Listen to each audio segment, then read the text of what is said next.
falar com vocês sobre essa situação toda que tem acontecido aí há um certo tempo envolvendo os três poderes. Ainda quando o Bolsonaro era presidente da República, a história o tempo inteiro era que o STF estaria ultrapassando os limites legais estabelecidos na Constituição, quando na verdade não tinha nada disso. O Bolsonaro ultrapassava o limite legal, era chamado a atenção pelo STF, assim como casualmente acontecia também com o Poder Legislativo, já que como a gente vive em uma república tripartite, ou seja, onde o poder não é concentrado na mão de uma única pessoa, mas sim dividido entre três poderes, para que um poder fiscalize o outro e impeça que aconteça abusos entre os poderes, a gente não pode ter uma morosidade ou uma ausência de atuação de um dos poderes. Inclusive, como vocês vão acompanhar no link que eu vou deixar aqui no primeiro comentário fixo, são falas como as do início do nosso vídeo aqui de parlamentares bolsonaristas que fomentam ódio de parte da população contra o próprio STF. E aí, desde o ano passado, um parlamentar chamado Domingos Sávio, lá do PL de Minas Gerais, tenta protocolar um PEC que altera a Constituição no artigo 49. Ele quer criar um inciso novo que basicamente quer fazer o seguinte: se o STF tomar uma decisão em trânsito julgado e a decisão não for unânime e no entendimento deles, dos parlamentares da Câmara dos Deputados e do Senado Federal, acontecer algum abuso da Constituição, eles podem anular a condenação de alguém. Isso poderia, por exemplo, trazer Bolsonaro para a eleição de novo já em 2026, poderia tirar da prisão Daniel Silveira. Dito isso, eu quero tentar explicar para vocês o que é que está acontecendo nesse momento. De antemão, já quero dizer para vocês que esse projeto, além de ser inconstitucional, não conta com apoio nem mesmo do Rodrigo Pacheco. O PEC, como é chamado do Centrão, quer anular, por exemplo, decisões do STF que não tem um resultado unânime. Ou seja, recentemente a gente viu o STF fazendo uso do que está estabelecido na Constituição no artigo 231, que envolve o marco temporal, onde não se pode, por exemplo,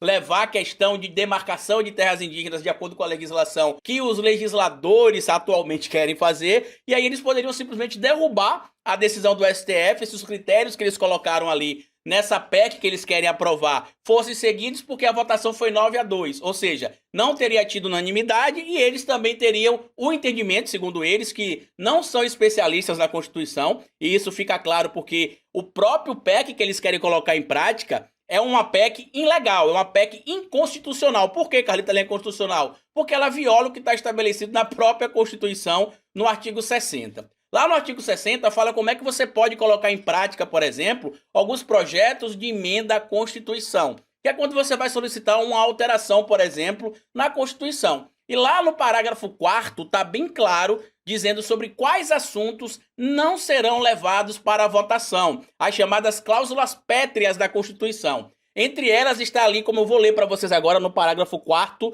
do artigo 60. Não será objeto de deliberação a proposta de emenda tendente a abolir, ou seja, a acabar, a alterar, a modificar. Inciso 1º, a forma federativa de estados, como a gente vê hoje, as unidades das federações autônomas, independentes, com as suas constituições estaduais, os seus municípios com as suas leis orgânicas ali, tudo direitinho.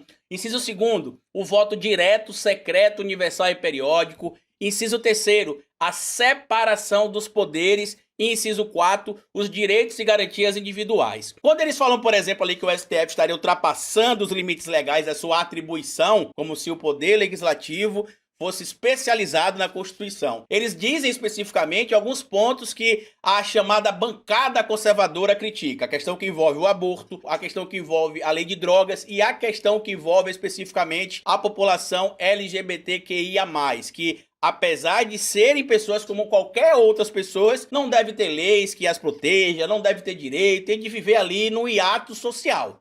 Se apanhar, tem de ir para a delegacia e o delegado ou a delegada tem de decidir o que acontece. Se for morto ou morta, também tem de ser a mesma coisa. Se for casado ou casado, não se quer que seja cumprida a lei. É isso que eles querem. E quando a gente vê que esses problemas são extremamente relevantes para a discussão popular, a gente compreende que os legisladores, que deveriam ser pessoas que deveriam ao menos compreender a função dos três poderes, já que para alguém entrar na vida pública, essa é a minha análise pelo menos, tem de saber ao menos a sua função e a função dos poderes com o qual vai trabalhar, porque como a gente tem entendimento ali da teoria dos três poderes, estabelecida lá pelo Charlois de Secondé, conhecido como Barão de Montesquieu, no livro Espírito das Leis, em 1748, ele explica uma coisa claramente para esses parlamentares bolsonaristas que estão só com medo de serem presos, que somente o poder regula o poder. No vídeo que eu vou deixar para vocês aqui no primeiro comentário fixo, e se vocês tiverem coragem, inclusive, e estômago para poder assistir, vocês vão ouvir que tem um parlamentar chamado General Girão que diz que no artigo 2º da Constituição está lá estabelecido a ordem hierárquica